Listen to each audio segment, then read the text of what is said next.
welcome to this other episode of The Little Breakfast. And I'm pleased to say that I'm joined this morning, just about this morning, I think, with by Jim Paul. Hi, Jim, how are you? Hi, I'm doing well, thank you. Also, let's say James Paul. That's your author's name now, is it? Yeah. My wife prefers James. So you didn't put an initial. If you got a middle name, you didn't put the initial in.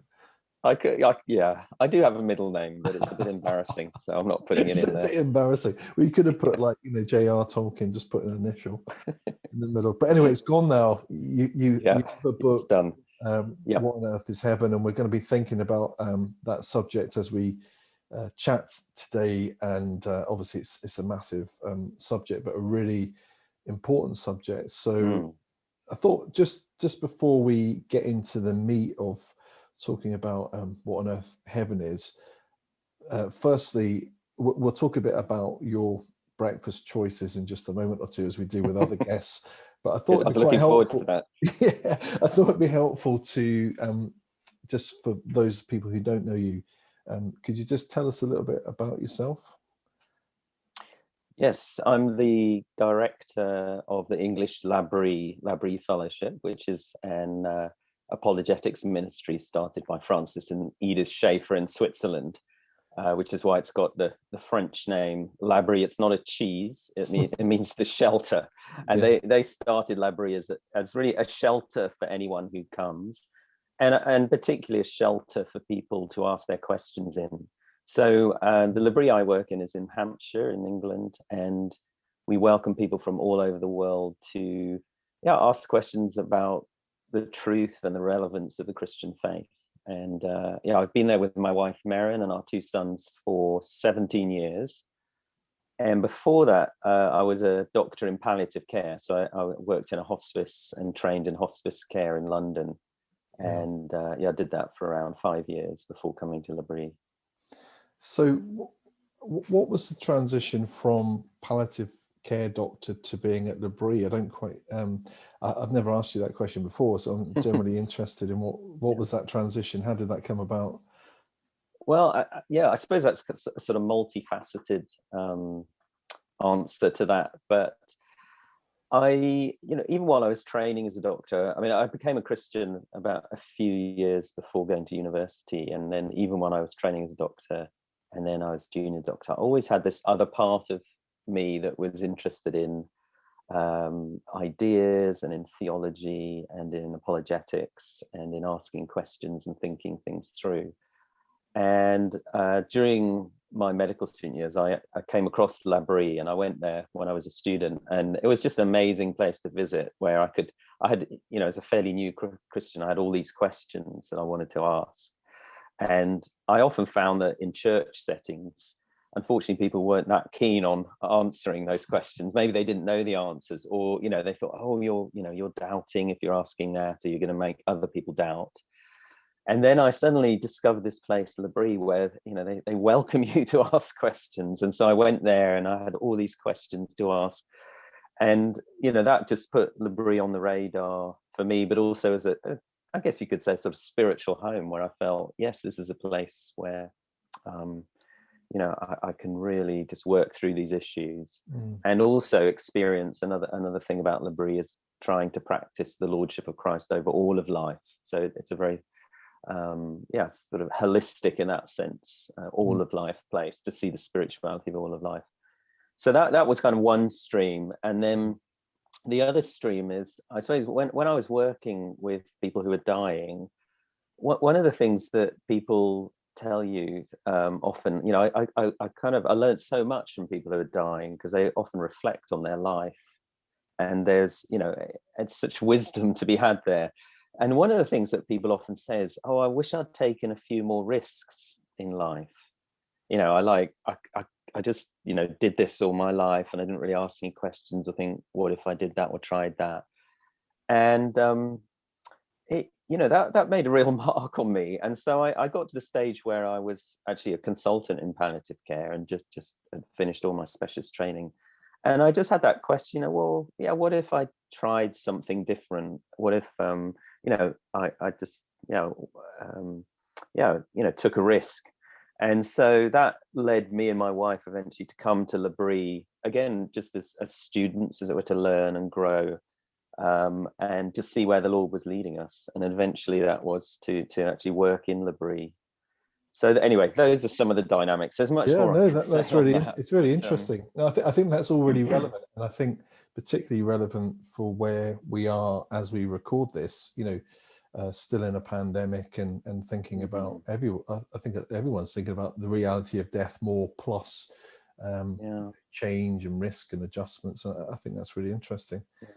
I think people are dying. Apparently, the most common things they say is, I wish I'd been a lot less attached to material things, and I wish I'd taken more risks, tried something, so and that's can great. Inform our lives.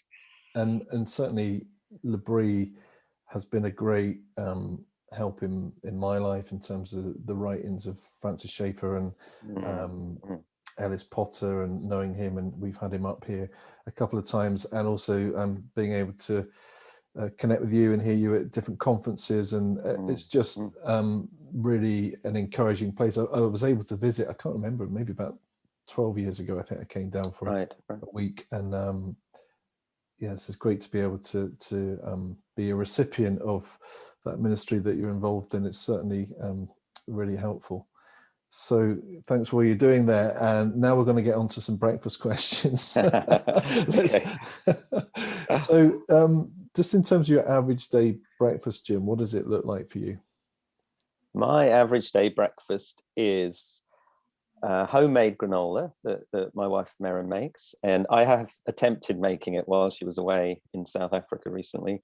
So homemade granola, we usually chop some fruit into it, with yogurt, milk, and it has to have Twinings everyday tea in my favorite mug, which I can hold up for you, which is made by a dear friend of ours. He's a potter.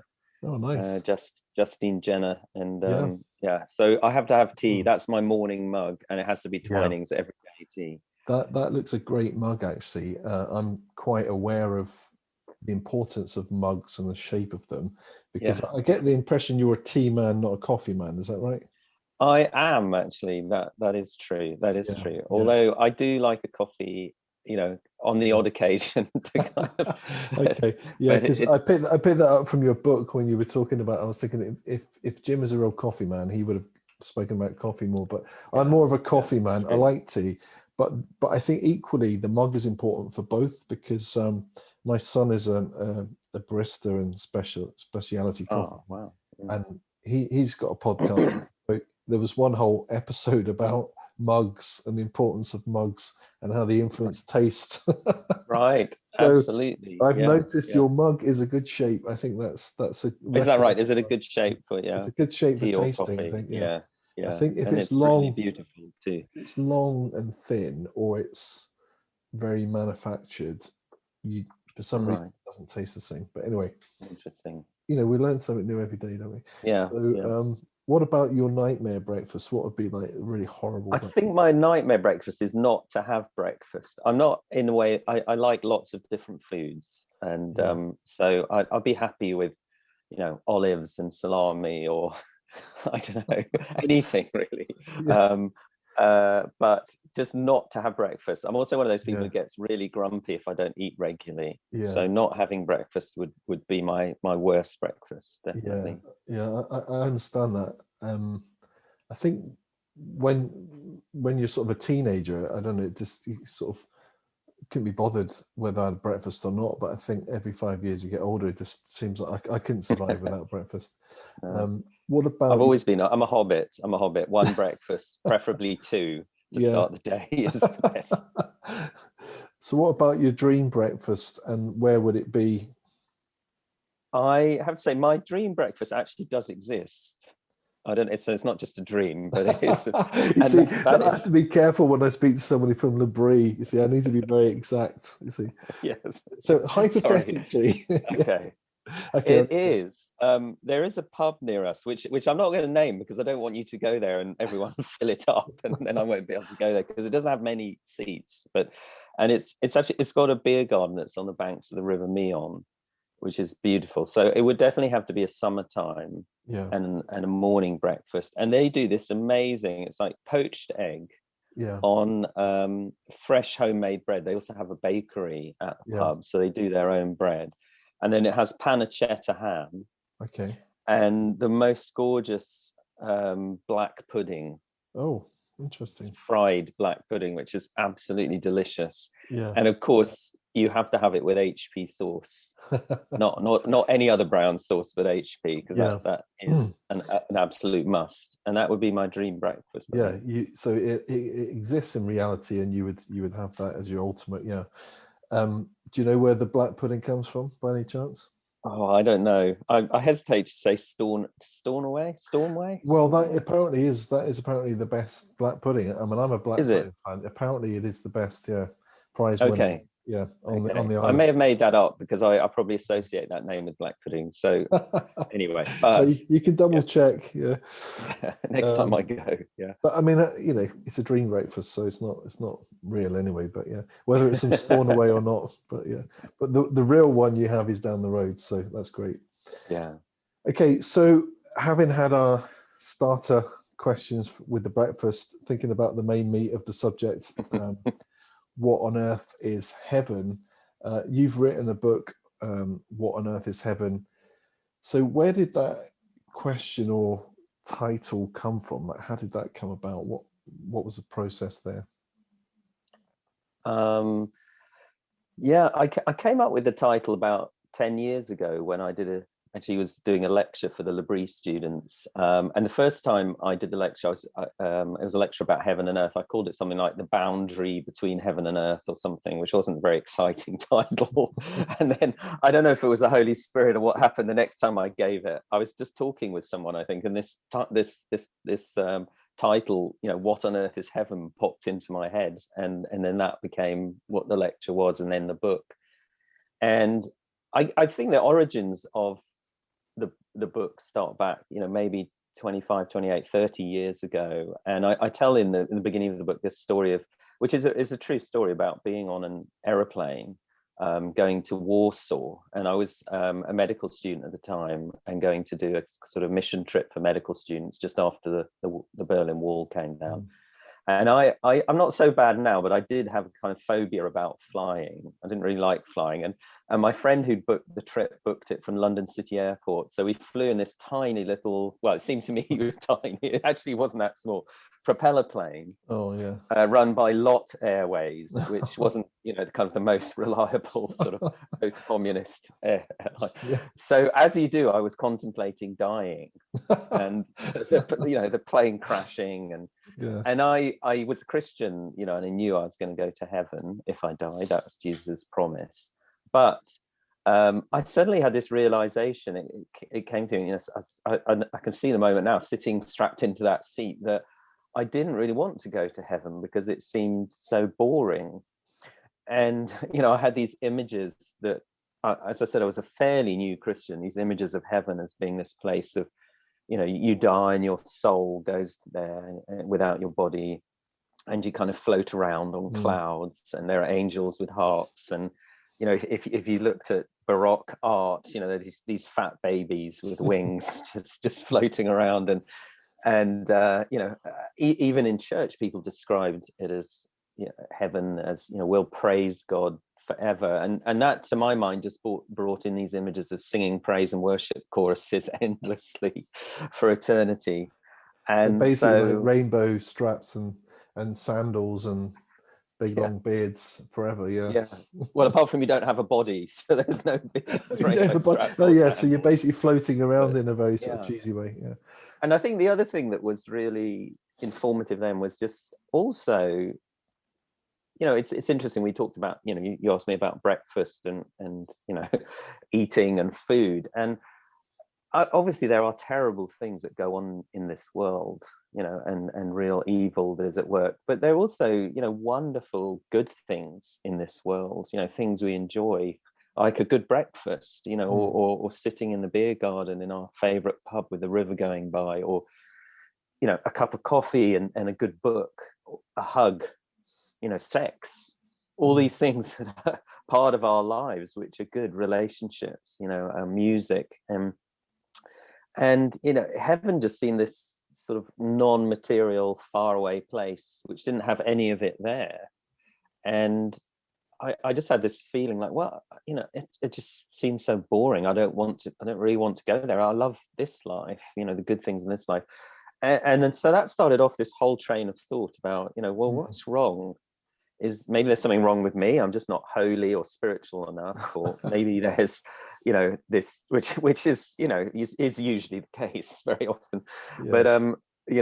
Or maybe this view of heaven is wrong, as it being this, this pink fluffy cloudscape and this dematerialized place. And so that set off a whole train of thoughts. And actually it first set off a prayer, which is, if I can encourage people who ask questions, I remember sitting on that plane in the same seat, and I prayed, Lord, help me to want to go to heaven. Help me to long for it, because I should do. Help me to long for it. And I would say this book is really the answer to that prayer. And that's maybe 25 to 30 years later. I'm not quite sure exactly, but I guess that encourages us, because often understanding reality takes time, and energy and effort. And in a way, the book is talking about lots of bits of puzzle of the answer to that question that God has shown me over the last 25 years, and that have fitted into place. And really the book is just sharing those things with the readers. But I think that's helpful in terms of you talking about your honest kind of origins to this, and as we know, many good questions and explorations start with that kind of honesty, don't they, in terms of actually just where am I at, and what is there something wrong with me, or how can I find out more about this? Have I got the right perspective of what heaven and earth is? And I think that's what's really encouraging, actually, about what I've read in your book and what I've heard you talk about before, because I think you're right. When we think about heaven, if we're not sure of what it is, it has a lot of implications for how we live now, doesn't it? And I think, and I think that's very clear through your book as well. And in your book, you talk about dualism as being a big influence on Christian thinking in regard to heaven itself. So I thought it'd be helpful, like, how do you describe what is dualism, and how does it affect our thinking about heaven and earth? Like, how does that sort of affect our thinking? Yeah, I mean, dualism just means it's just a kind of philosophical word for splitting reality into two parts. And so a dualistic worldview is when you split reality into two parts. And there are various forms that dualism can take, but the common form, and the one I'm thinking about in my book, and I think that affects heaven and earth, is where you split reality into what you might term, and I don't think these are the proper terms, but you could term it, a spiritual dimension and a material dimension. So there's this spiritual world where God is, and where heaven is, and it's pure and perfect and holy. And then there's the material world, which is where we are, and where the earth is, and it's fallen and broken and sinful and dirty and messy and all those things, and human. And the spiritual world is divine. And often what you get in the dualism is you get that the spiritual world is primary, and the higher, and then the earth is secondary, and is, as I said, lower and fallen and evil, where evil is, and things like so reality gets split in this way. And then the spiritual life within a dualistic worldview, the spiritual life is interpreted as you must somehow transcend your earthly life and rise up, to a spiritual life in heaven, or however you conceive of that. And so you have to leave behind, your earthly desires, unattached from your cup of coffee, and sitting in your beer garden next to this beautiful river, unattached from all those things, and really focus on this inner life of the soul, because the most important thing is the soul's spiritual ascent to heaven. And that worldview, I think many Christians actually do have that kind of worldview. but it's not Christian, and it is found definitely in very many other religions, and also actually, strange enough, in some, in atheisms, the idea that you could extract your mind from your body and put it in a computer, and so the hardware of your body can die, but you will still be in the computer, is a kind of dualistic view. It's a kind of mind-body dualism, and so, in this dualistic worldview, they often have this idea that we start as a soul in heaven. The soul gets sort of trapped in a human body for our lives, and then if we've done the right spiritual things, when we die, our soul goes back to heaven. And many Christians have that kind of view, and I think it shows itself in, say, like a statement like, Jesus died so that you can go to heaven. We'll look at that, where maybe we can talk more about that, but I think that's a kind of reduced statement, actually, because Paul, for example, in the beginning of Ephesians, tells us that the will of God, that his purpose in Jesus Christ, is to bring everything in heaven and earth under Christ. So the idea that Jesus died so you can go to heaven is a sort of, in a way, a sort of dualistic reduction of actually the gospel. So it really affects our lives very deeply, and it's had a profound influence on Christianity in many different ways. I can talk more about that, but you ask some questions if you where you want to go with it. I think you're right. I think it is apparent in how do I put it, a common view within Christianity, and maybe we've adopted this kind of understanding of dualism, sort of spiritual and material, and spiritual, non-spiritual, sacred, secular. Just as you were talking there about the soul, I don't know if have you seen the film Soul, the Pixar film? No, I haven't. No. Oh, right. No. Okay. Well, that has to be put on the Labrie discussion list. I'll note that down. I mean, it's a fascinating film because it just raises a lot of questions about what a soul is. And so when you were talking there about dualism, I think one of the premises of the film is that this guy's soul is removed and he's sort of in a holding station. It's gone to sort of the wrong place, and he's heading towards this kind of light or a place that's unknown, but wants his soul to return to earth in his body so that he can revigorate his music career. And I suppose just thinking about it, you see that dualism there, because it's like his soul is sort of this entity in itself, and the body is there, and actually, so it's like, I suppose a subsidiary question to that is, what is a soul, and and what how does it relate to the physical? Because I think from what you're saying, if we don't believe in dualism, surely it should be all integrated, shouldn't it? So you can't separate. The body's no less than the soul, and the soul's not greater than the body. It's am I on the right lines there? Or I like your word. I think integrated is the key in the Christian worldview, because I think in a dualistic worldview, what you have is this idea is the real me is my soul, and the body is just this vehicle that I transition through this life in, and then my soul goes back to join God in heaven, or the divine in heaven. And that's a dualistic worldview, but the Christian worldview is very different, because it starts off with God creating human beings with bodies, and as we read in Genesis, that is very good. Genesis 1:31. It's not like it's a mistake, or somehow your pure soul is getting trapped in this material world. It's actually God meant us to be in this material world, that he created the earth, and he placed human beings on the earth to care for the earth. He actually gave us the mission to look after the earth and care for it under him.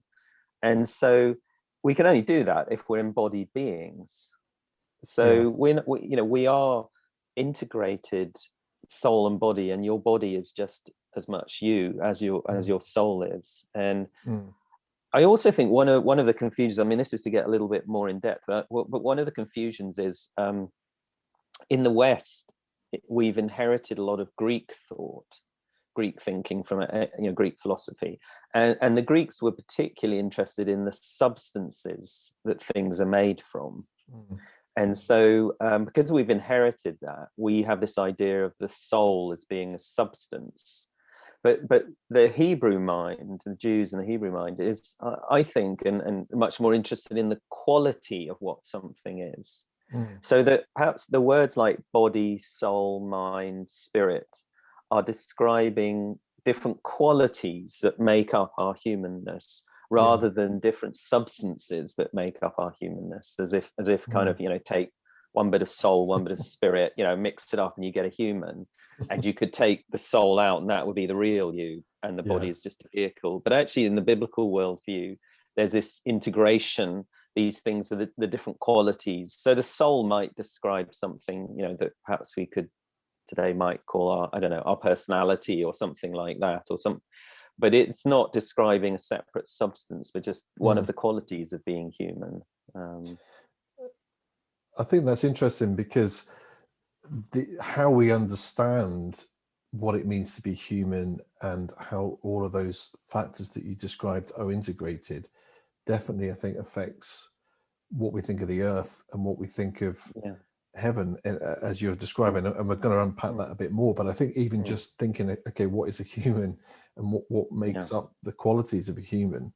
And it's almost like, if we take this idea that, being a human is a bit of a drag, really, isn't it? It's what we really need to do is kind of float off. Our soul needs to go to this place where we're singing worship songs forevermore, rather than actually, we can enjoy coffee, we can enjoy poached eggs, we can enjoy music, we can enjoy gardening, the earthiness and the physicality of what God has created us to be. And I think what you said there helps us move towards thinking a little bit more about, you've talked about reality as not only being the physical earth and spiritual heaven. So we're not creating these kind of opposites, but actually this entire created order. And in the book, what I found helpful, there's a kind of link there in terms of created order and God's will being done. So I think I found that really helpful, because it's a little bit like, when we hear about, God's will be, your will be done, you can almost sort of think of that as sort of either something you recite or it's something that just has to be done, isn't it? Dutifully, we better just do God's will or work out what that will is. But can you explain a bit more how that created order and doing God's will works together? It's just to back up a little bit, I think that being here on earth is exactly where God wants us to be. It's not like, I don't think we're just waiting to go to heaven. I mean, that's the other thing that a lot of Christians have, and I'm just waiting here to go to heaven, and Jesus is, he's the way You've landed on the wrong planet. Well, a bit like that. We're in the wrong movie. But the movie we are in is that God created us as embodied beings to be on the earth, because he wanted us to do, this links to what you're saying just now, his will on earth.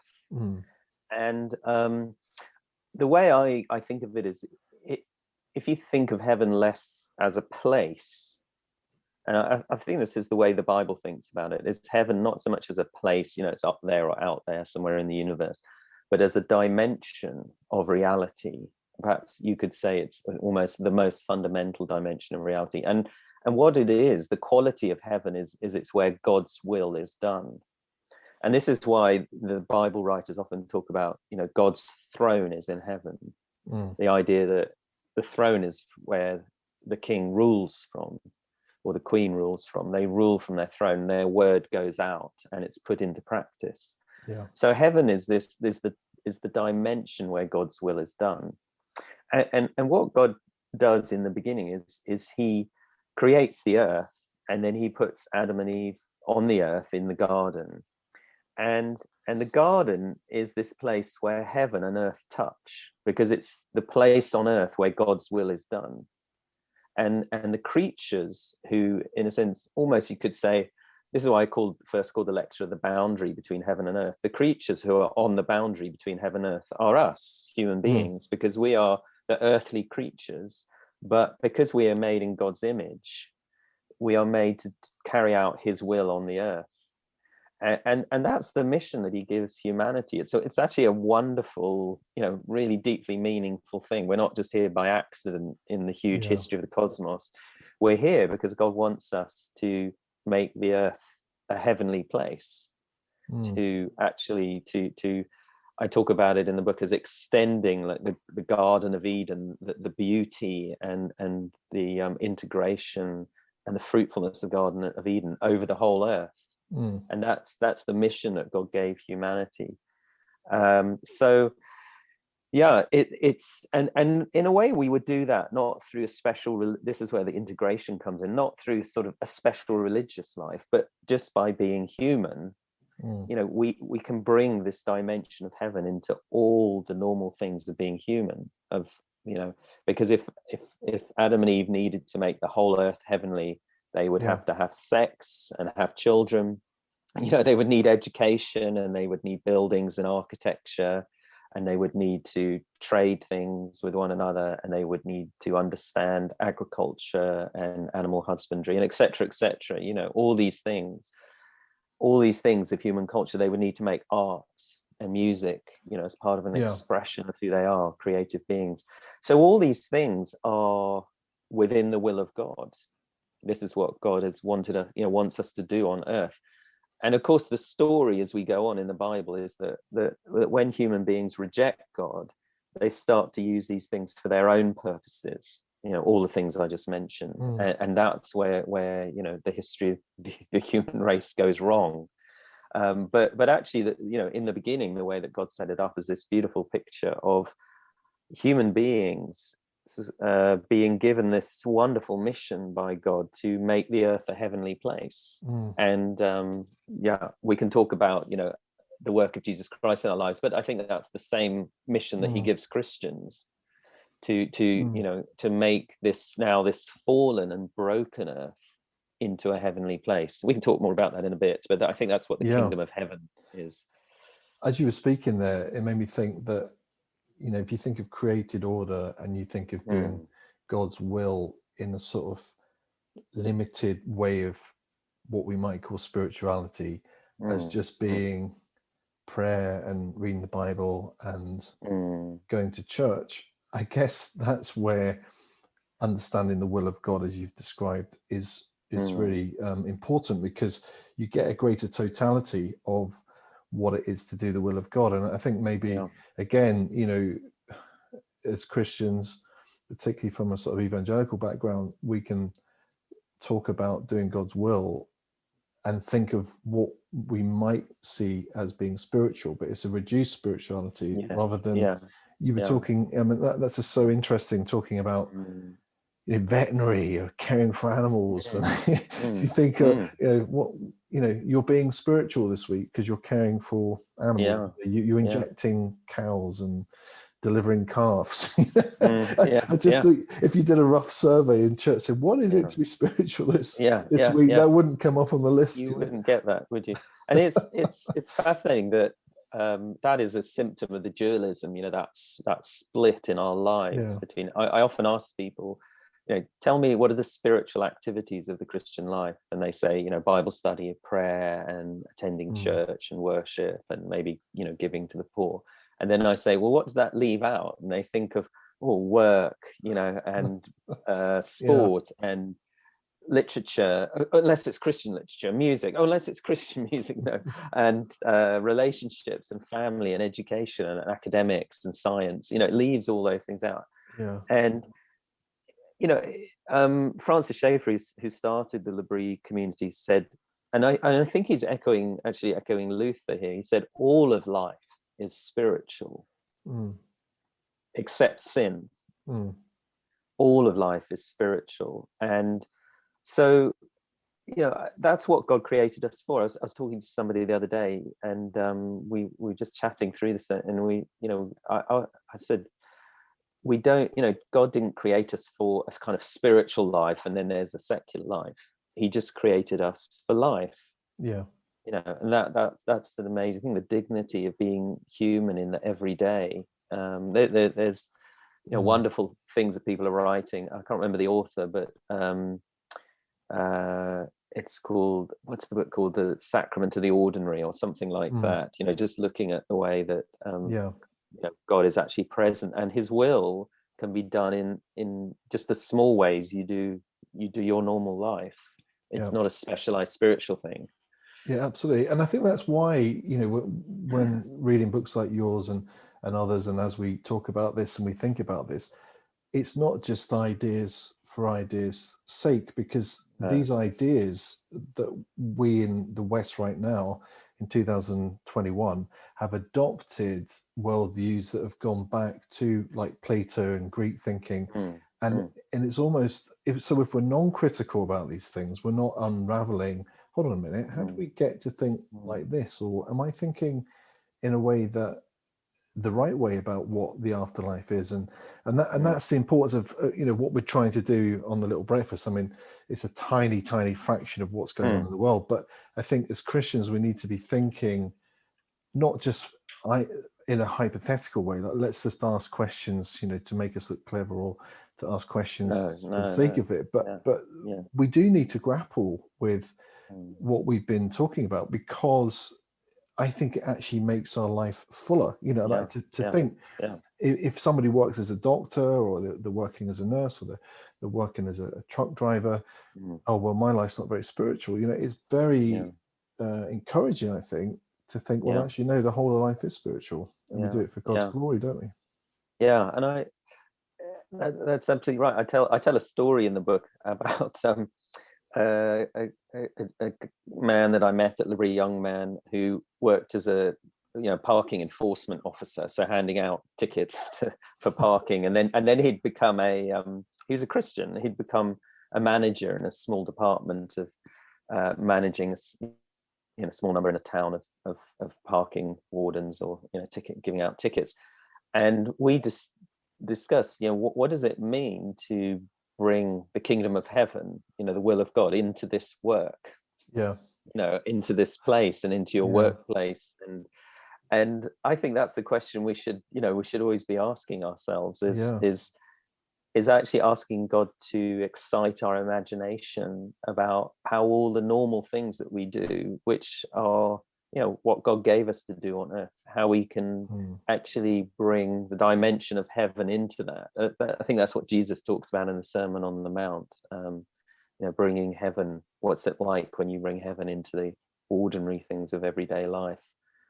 So one of the things he came up with, and this might sound very strange, but he said he'd already thought about this question.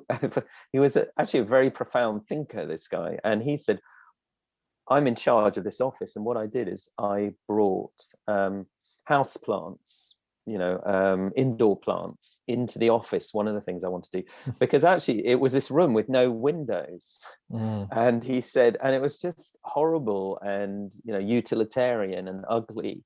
And I think that we would be more human and more as God created us to be if I could bring something of beauty into this environment. And so he bought these house plants and put them over there, and all the people in the office started caring for them and looking after them, and it became a subject of sort of conversation. And so that was just a little thing that he did, that spoke of who God is. That's interesting. I was going to ask you, I don't know if you call them that where you live, but they're called the blue meanies here, the blue meanies. Oh, right. I was going to ask you, how do you I suppose live for God's glory when you're called a blue meanie, but putting plants in places and well, I mean, in some ways you think actually that they're doing an important job in some way, aren't they? They're keeping traffic flowing and making order out of disorder, or trying to keep order out of disorder.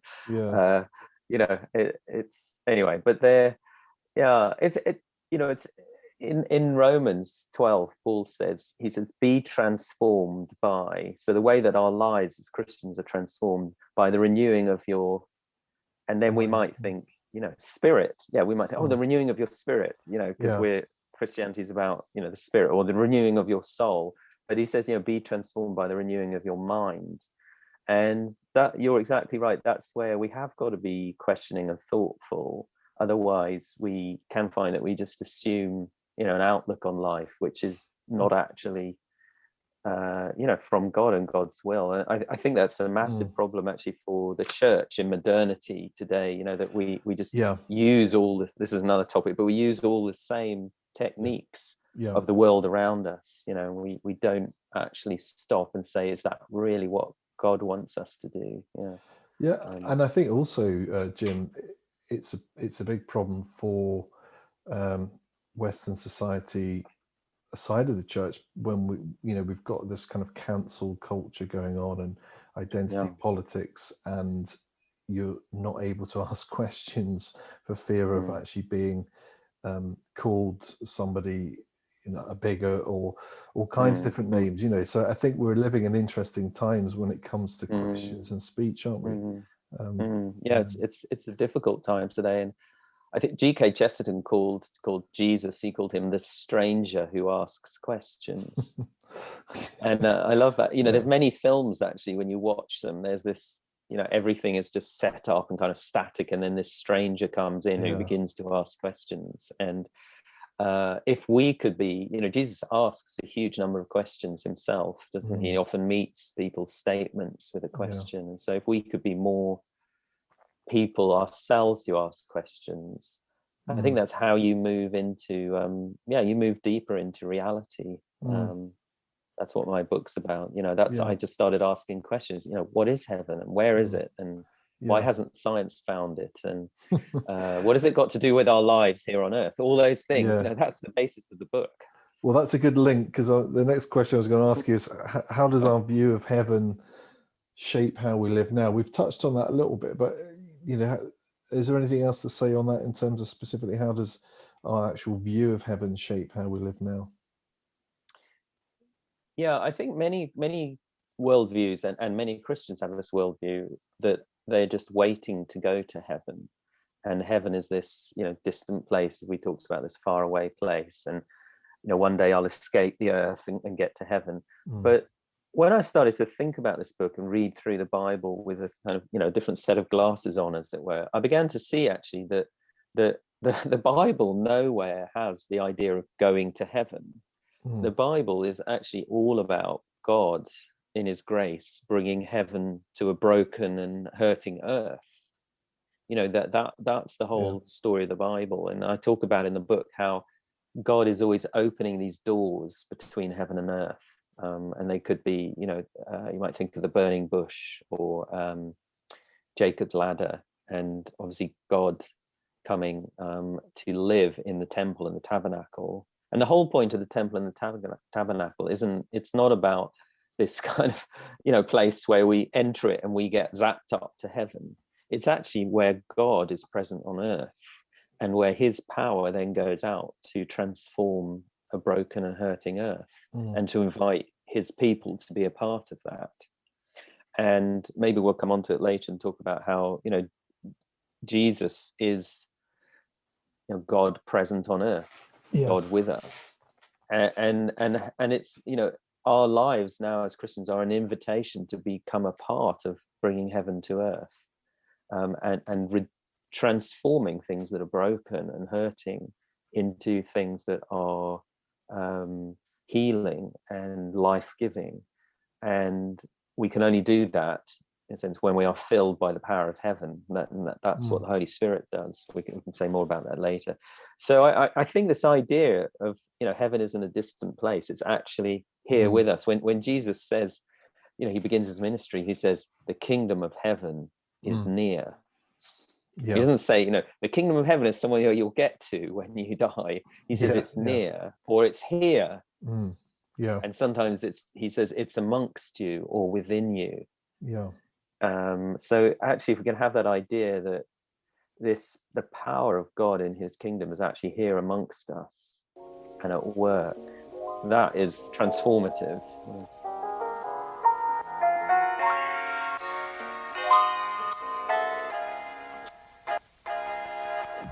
This is the end of episode 1 of What on Earth is Heaven? Think of it like you've had the porridge and the orange juice and the coffee, but you've got to go for round 2 at the buffet where you dig into the pastries. That round is coming up soon, so stay tuned and we'll give you some more to think on and eat on.